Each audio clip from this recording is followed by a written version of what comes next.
Perfect. Alright. There you go. Just ignore it. I like the document.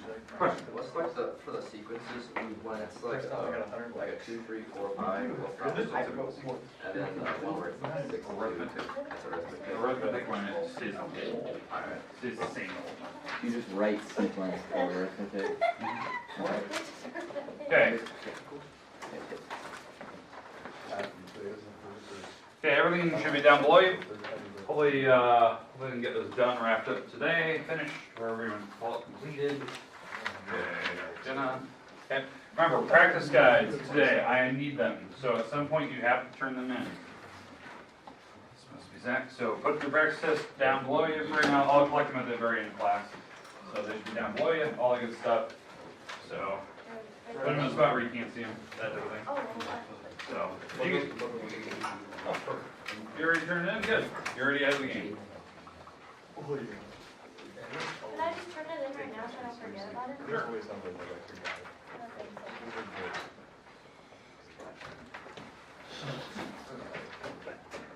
There you go. Okay. Alright, let's go through the instructions one last time here, just so you can have this. Okay, vocabulary. Obviously, you already have your name on it, except for the 3 that are starting today. Alright, vocab, you need to write it in blanks. Do not draw arrows, lines, whatever. I don't grade that. You gotta put the words in the blanks. I believe there is one extra word you won't be using. That's the word on the street. 2 and 3. On those questions, you have to identify the type of sequence. It's either arithmetic sequence or it's a typical sequence. You should know which one's which. You need to find the number that's missing in the blank and the next 2 after it. So you're actually finding 3 numbers for each of those sequences. Number 4 and 5, you have to tell me those conjunctions or disjunctions are true and false. I give you the sentences there, I give you the picture so you can kind of tell from that picture if it's true or false. You have to give me a truth table for each one, so be careful of that. You don't have a lot of room, you can make it work. 6 and 7, you do have to identify which part's the hypothesis and which part's the conclusion. So underline them, abbreviate, highlight them, I don't care how you do it. Then you have to tell me if it's true or false, and if it's false, it can be a counterexample. It could be a picture, it could be numbers, it could be words, I don't care. Okay? 8, you have to write the converse sentence and the contrapositive sentence. You have to write the actual full sentence. And you have to label which one's which. So maybe you write the word like converse and then put the sentence behind it, that type of thing. Okay? 9, the picture's fine, you can see it. I have poor eyesight and I can still see it. You have to tell me the postulate number. Okay, so you have postulates 2-1 to 2-7. Those are the only ones you could have. And in theory, you could use theorem 2-2, but just be careful of those. You have to commit to one of them. Okay? Number 10, you have to simplify that thing. I believe it's 6 to 7 steps. I could see 7, I could see 6, just depending on how you do it. But about 6 or 7 steps. Okay?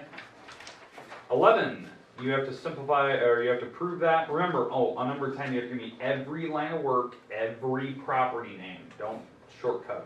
There's 6 to 7 steps. 11, that's a geometry proof. You should know how to start it, you should know how to end it, you should do some stuff in between. Now, if there's any algebra to be had, you don't have to give me every step. You can kind of jump around and do just a few steps. Okay? 12, I don't know why I'm getting a lot of questions on this one. It's a lot easier than you think it is. You are trying to find the measure of each of those numbered angles that are on the picture.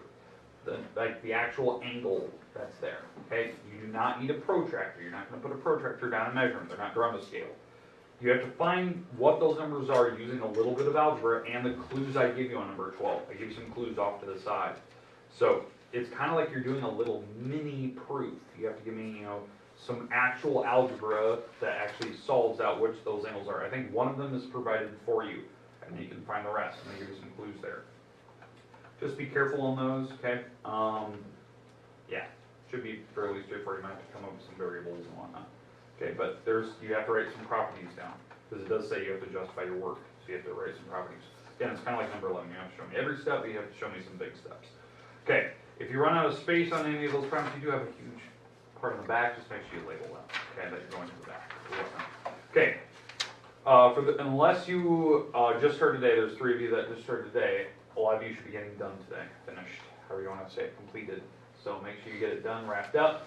When you are finished, make sure you turn it back into me. You can hand it directly to me.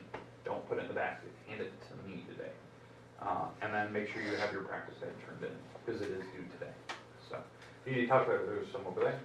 Otherwise, rest time is yours to work.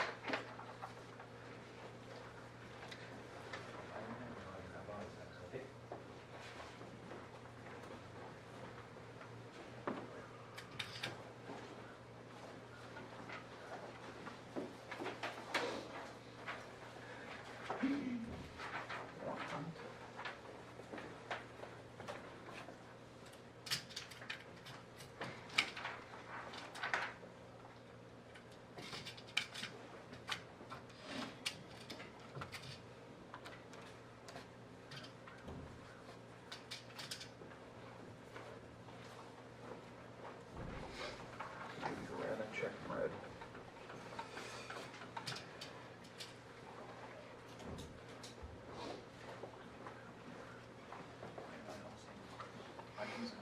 You're gonna have to, I mean, pencils.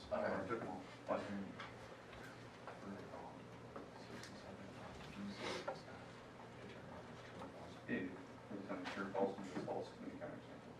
You have to tell me about hypothesis.